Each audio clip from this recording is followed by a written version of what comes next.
Welcome back to Simply Trade Tips with Renee and Julie. Hammer and heels. We're going to leave you with an FIO, figure it out, call to action. If you guys probably know that by now, but I got to keep reminding people. It's got to be in the forefront. So, Jewel, how you doing? I'm great. How are you, Renee? Oh, just wonderful.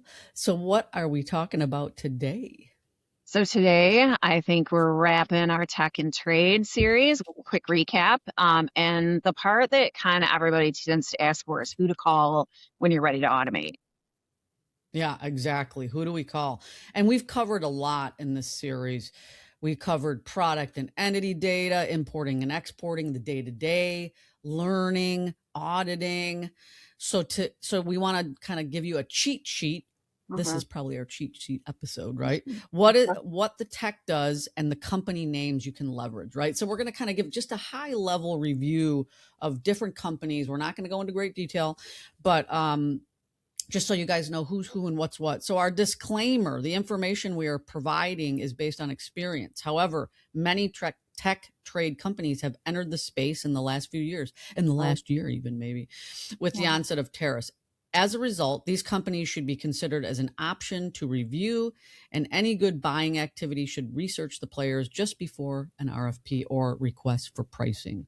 While we call out certain companies for certain activities, the reality is this space is ever evolving.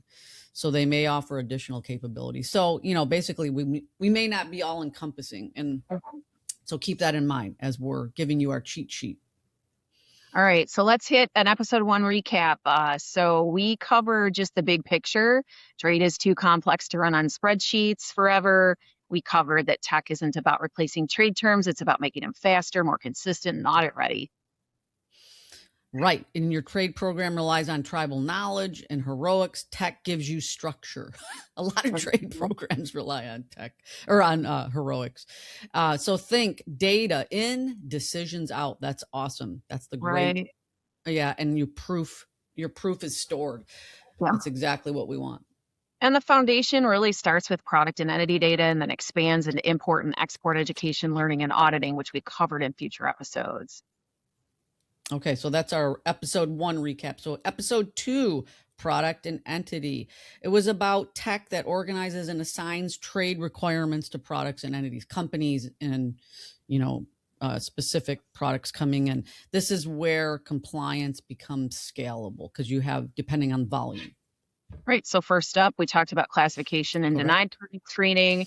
If you need screening and classification plus workflow and audit logs, some well-known providers include Descartes, KYG, SAP Global Trade Services, E2 Open. And if you're looking for screening and strong automation integrations, you can use OCR or Visual, which are part of Descartes. These are, basically screening end-to-end compliance tools that'll help you make those screening decisions. Right. And next up, we talked about supplier tracing and onboarding, thinking about CT-PET, forced labor due diligence, and kind of that full supply chain due diligence. So again, maybe not related directly to the trade professionals, maybe more supply chain, but this space is moving fast, right? Companies that many importers are looking at are like the Measure IOs, Altana, Panjiva, SAP Global, Sayari, Byte, Exigere. And then essentially you're diving into like deep entity and supply chain intelligence. So we kind of cover off on, what does my product contain in that segment. Okay. And then supplier onboarding. There's companies like Ascent. This is a deep and complex platform for onboarding suppliers. And then, of course, you might have some brokers that have products that will help you with supplier questionnaires and onboarding as well. Each broker has different products. Mm-hmm. Brokers are really doing a great job to embed the technology. And as we mentioned before, it's sometimes cheaper for you to do it that way because it's embedded in an entry fee rather than it being a capital expenditure to implement. But the key takeaway from episode 2 is if your product and supplier data isn't clean, everything downstream, entries, audits, and refunds kind of gets messy. Yes. So awesome recap. So now we're on to episode 3, importing and exporting. Mm-hmm. So episode 3 did focus on the trade tech that runs the day-to-day engine. It's my favorite, the actual importing and exporting execution. Yep. And so on the import side, it talks about filing entries, workflows, broker connectivity, document management, visibility, and what's to declare and what is being declared. So maybe like transportation and compliance with. Yeah.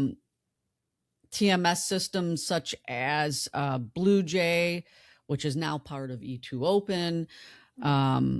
That's a name other people recognize. And then, of course, we know that freight forwarders have TMS capabilities that you Right. should look into. Right. And then maybe for our export controls and licensing workflows, right? Companies go to platforms like AEB, Descartes, SAP GTS, depending on the complexity for the actual transactions. Yep.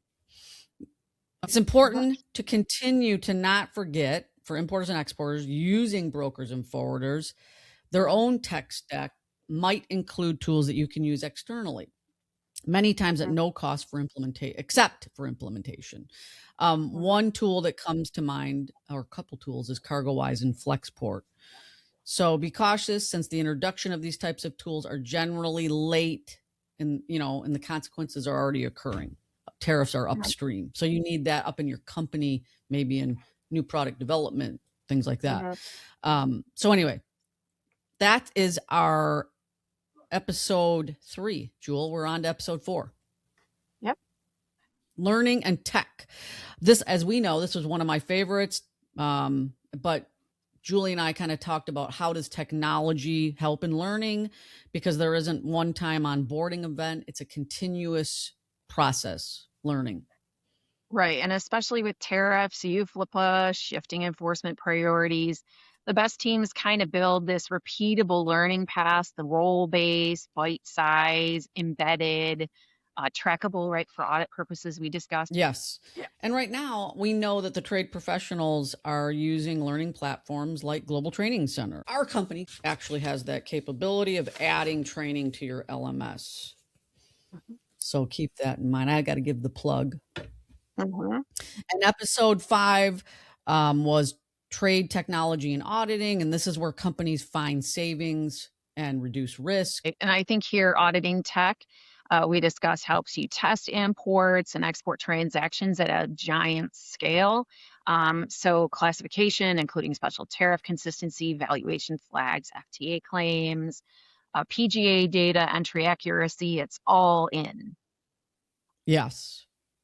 And for audit and analytic capabilities, we have some company options for you that have solutions connected to the GTM platform, Global Trade Management Platform, our SAP GTS, Align, which is a great tool using ACE data, Oracle GTM, or E2 Open. And while others use specialized tools and data platforms. And if you're pulling data from brokers, right, ERPs, TMS, transportation management system platforms, right, you also see teams using BI tools to monitor trends, because visibility is kind of half the battle, right? But also kludging the data together from these disparate sources is also important to kind of make the whole story true. So know that your brokers might also be an amazing and cost-effective resource here. Okay, bottom line, auditing tech isn't just checking a box. It's how you find overpayments, prevent penalties, and stay ready for CBP audits and questions. And that's super important in this environment, because we know CBP has increased enforcement. Right. So the big wrap, I guess, Renee, on our tech episode is essentially the recap in one line, which is product and entity tech gives you structure, import and export tech gives you execution, learning gives you capability, and auditing tech gives you proof. Awesome. So if you're deciding where to start, pick the area where you find the most pain. I think Julie and I have said that in many episodes throughout our series. So do you, like, for example, there's too many manual screening hits. Start with your denied party automation. Supplier questions. Start with traceability, UFLPA workflows. And in fact, even on the supplier side, you might have value issues, for your coming inbound Mhm. for your tariff classification. Too many entry surprises, duties paid incorrectly, start with import export execution, Mhm. and too many shipment fire drills. Well, that happens all the time. Start with Right. auditing and monitoring to help identify where to prioritize getting things right. Mhm. I mean, I would personally probably start with auditing and monitoring, and then Mhm. I agree. go up the line. So this is Yeah. our technology and trade recap, our Mhm. final FIO for this series. What do you think, Jules? So, like in previous tech FIOs, kind of we asked folks to identify the pain point and identify a provider. Here, I think we should not forget brokers and freight forwarders. I think here the takeaway should be to ask about what automation tools your broker or your forwarder can provide you with. Awesome. All right. Come back to our trade geeks, please. Tell us if you did our FIO, and thanks. See you next time.